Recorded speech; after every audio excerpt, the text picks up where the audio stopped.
Oke, shalom anak-anak Tuhan semuanya, kelas 1 SD Metodis 12.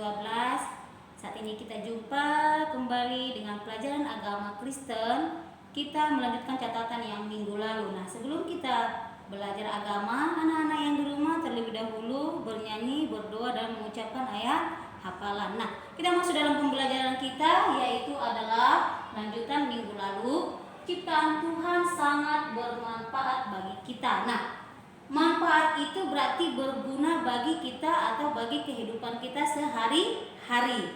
Jadi Tuhan itu menciptakan semua kebutuhan yang kita butuhkan di dunia. Nah, kita harus menyayangi ciptaan Tuhan. Kenapa? Karena Tuhan sayang kepada kita. Menyayangi itu berarti kita harus memelihara, merawat ciptaan Tuhan, seperti pelajaran yang minggu lalu ya. Jadi kita harus sayang kepada seluruh ciptaan Tuhan. Bagus anak-anak mem. Nah, makanan pokok kita pasti makan kan anak-anak mem di rumah. Kalau nggak makan pasti lapar, letih, lesu ya, lemas. Jadi apa makanan kita sehari-hari? Makanan pokok ya. Nah, makanan pokok kita tidak lepas dari nasi. Kawan nasi ini apa? Ikan, sayuran, dan buah-buahan. Dan boleh juga minum susu. Nah, dan jangan lupa minum air putih. Jadi itu makanan kita dalam sehari-hari. Nah, manfaat tumbuhan. Nah, ini kita masuk dalam manfaat tumbuhan. Tumbuhan itu banyak, ya nak. Tumbuhan itu banyak sekali. Sayur-sayuran contohnya, pasti banyak jenis sayur-sayuran yang diciptakan oleh Tuhan. Nah, manfaatnya bagi manusia, bagi kita adalah apa kalau sayur-sayuran itu untuk dimakan? Dan tumbuh-tumbuhan apa lagi? Bunga-bunga. Nah, mungkin mamanya tanam bunga di rumah ya. Jadi manfaat bunga itu bagi kita apa? Untuk indah dipandang mata, sejuk ya, sehat. Jadi kita harus juga merawat bunga yang ditanam oleh mama kita di rumah. Jadi cara merawatnya apa kemarin itu? Disiram, diberi pupuk. Nah, ada juga tumbuhan yang diciptakan Tuhan itu pohon-pohon ya. Pohon-pohon itu untuk memberi udara yang segar. Jadi pohon itu gunanya, manfaatnya bagi manusia. Kalau ada udara yang panas ya, matahari, kita berteduh di bawah pohon, bagaimana rasanya? Sangat sejuk. Jadi itu adalah ciptaan siapa?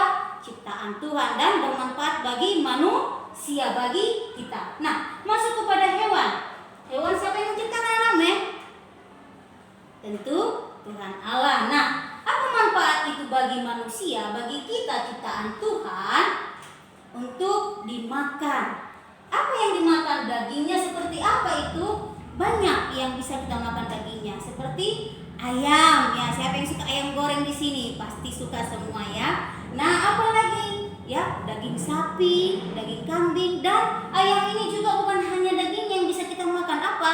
Telurnya. Dan apa juga daging sapi itu? Bukan hanya dagingnya, juga susunya. Jadi anak-anak mem yang di rumah, anak-anak Tuhan, manfaat tumbuhan, manfaat hewan bagi kita adalah bisa kita konsumsi, bisa kita makan, baik dagingnya, baik telurnya, baik susunya, ataupun sayuran dan buah-buahan. Jadi kita harus mensyukuri ciptaan Tuhan itu bagi kita, karena itu semua yang diciptakan Tuhan sangat bermanfaat bagi tubuh kita, bagi hidup kita. Jadi kita harus tetap menyayangi ciptaan Tuhan seperti, ingat, seperti ini. Kata seperti ini, seperti Tuhan sayang kepada kita. Nah, mulai hari ini anak-anak Tuhan, anak-anak mem yang di rumah, mari kita menyayangi seluruh ciptaan Tuhan. Jangan suka sembarangan, memetik bunga sembarangan, atau jangan kita, contohnya ada kucing di rumahnya, kita pukuli. Tidak, tapi harus kita sayangi dan kita rawat. Nah, inilah penjelasan materi hari ini. Semoga bermanfaat bagi anak-anak Tuhan. Anak-anak tetap sehat dan jangan lupa untuk berdoa setiap hari. Salam sehat, Tuhan Yesus memberkati. Bye-bye.